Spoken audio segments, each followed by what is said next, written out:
Kuća 1 prizemlje.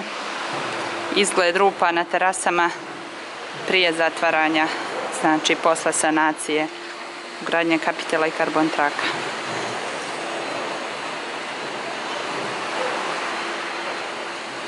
Znači preko ovoga će sutra da postavljaju prvo parnu branu, ukoliko ne bude kiše.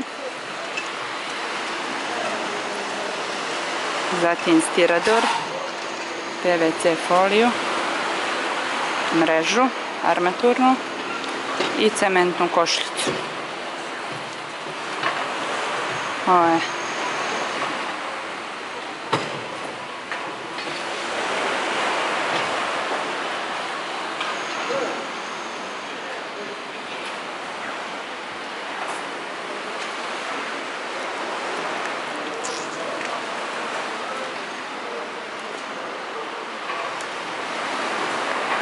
znači holker za stolariju je izveden.